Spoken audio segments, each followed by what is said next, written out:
Olá, meus curiosos, sejam bem-vindos à Biblioteca Sombria.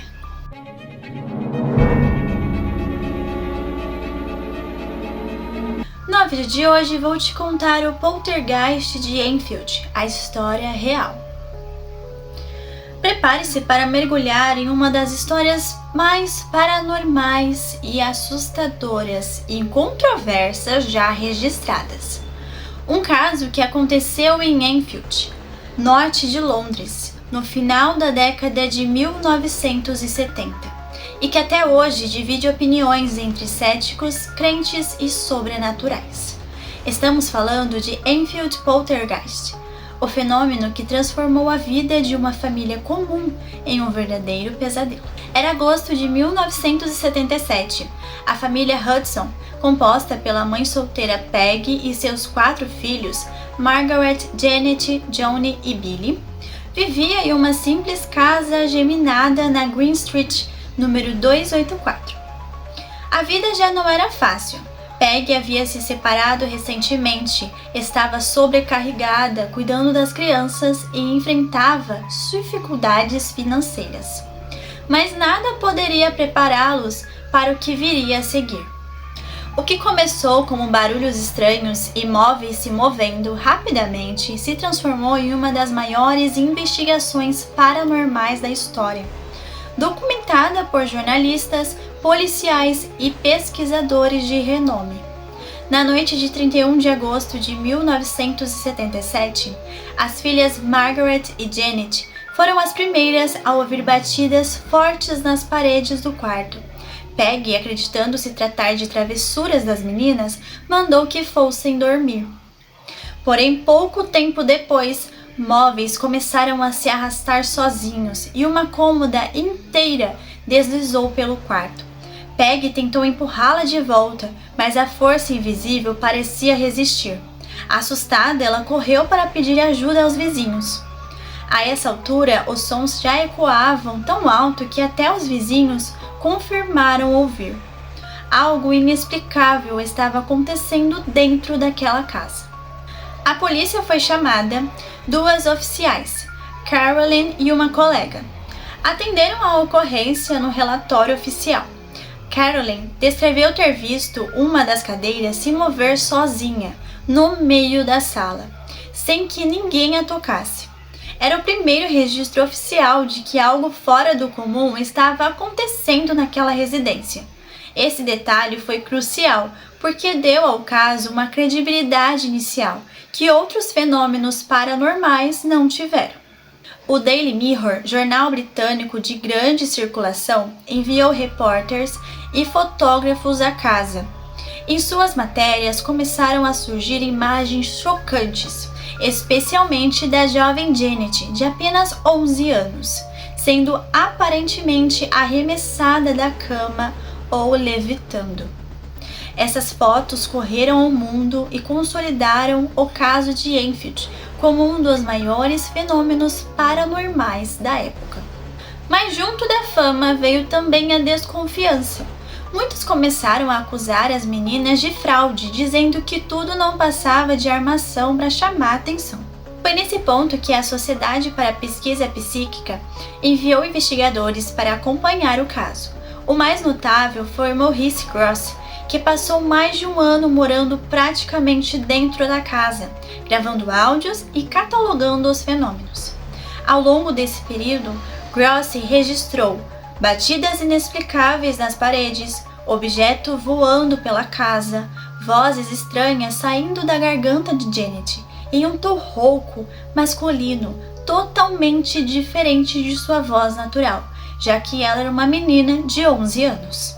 Além de testemunhar aparições fugazes, posteriormente o caso também atraiu a atenção do casal de demonologistas americanos Ed e Lorraine Warren, que visitaram a casa em 1978, embora sua participação tenha sido mais curta.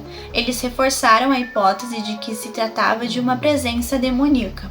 Então, o que a gente vê lá no filme, né, que é o Poltergeist de Enfield, de Invocação do Mal, que eles vão lá e ajudam eles, na verdade não aconteceu, tá, gente? Ed e Lorraine Warren, eles só deram uma passada lá Viram que realmente tinha uma presença demoníaca, mas eles não ficaram até o final do caso, tá bom? Quem ficou até o final do caso foi Maurice Grosse, ele que ajudou Janet e a família. Uma das manifestações mais assustadoras foi a chamada voz de Bill, uma entidade que se comunicava através de Janet. Durante gravações feitas por Grosse, Janet passou a falar por longos períodos com uma voz grave e grutural, apresentando-se como Bill Wilkins, um homem que teria morrido naquela casa anos antes, vítima de uma hemorragia cerebral. Os registros de áudio impressionaram até especialistas em fonoaudiologia, que afirmaram que seria impossível uma menina de 11 anos sustentar aquele tom sem causar danos permanentes às cordas vocais. Enquanto a imprensa e os curiosos se aglomeravam em frente à casa, a vida da família se transformava em um tormento. Janet foi a mais atingida. Além de ser o centro das atenções e das manifestações, sofreu acusações de fraude e histeria. Ela chegou a ser hospitalizada temporariamente para exames psicológicos. Margaret, sua irmã, também testemunhou os fenômenos, mas nunca recebeu a mesma atenção da mídia. Peggy, a mãe, viveu em constante desespero, dividida entre proteger os filhos e lidar com o estigma público.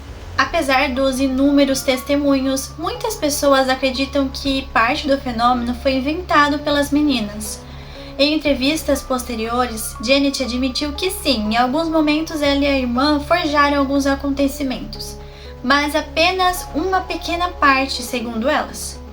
Se não acontecia nada, nós tentávamos provocar algo para chamar a atenção. Elas diziam isso. Essa confissão alimentou ainda mais o ceticismo, mas também deixou no ar a dúvida. Se parte for forjada, o que dizer das centenas de horas de gravações dos relatos da polícia e dos vizinhos? Por volta de 1979, os fenômenos foram diminuindo aos poucos. A casa voltou ao silêncio. Mas a marca ficou. Janet sofreu durante anos problemas emocionais e de saúde. Já adulta, ela declarou que gostaria de nunca ter passado por aquilo, e em entrevistas afirmou: "Foi real. Não pedimos por isso, e se eu pudesse, apagaria tudo da minha memória." A mãe Peggy permaneceu na casa até sua morte em 2003. Ela sempre sustentou que tudo havia sido verdadeiro. O caso inspirou livros, documentários e até o filme Invocação do Mal 2, embora a versão cinematográfica seja mais dramatizada. Hoje a casa ainda existe, ocupada por novos moradores. Muitos dizem que o local continua carregando de uma energia estranha, embora nada tão intenso tenha sido revelado desde os anos 70. O poltergeist de Enfield segue como um dos casos paranormais mais estudados e debatidos da história. Nem mesmo décadas depois foi possível dar uma resposta definitiva a esse caso. No fim, o caso Enfield permanece em um limbo entre o real e o inexplicável. Para alguns, é apenas um exemplo de histeria coletiva e amplificada pela mídia, mas para outros é a prova incontestável de que forças além da compreensão humana podem interferir em nossas vidas. O certo é que mais de 40 anos depois, ainda falamos sobre isso, e a cada novo detalhe revelado, mais cresce a sensação de que talvez nunca saibamos a verdade completa. Olha, eu acredito realmente que tenha sido tudo verdade que eles estavam acontecendo com as meninas. E sempre vai ter, né, gente? Sempre vai ter o cético que vai querer racionalizar tudo, e sempre vai ter a parte do paranormal que vai dizer sempre também que é paranormal, né?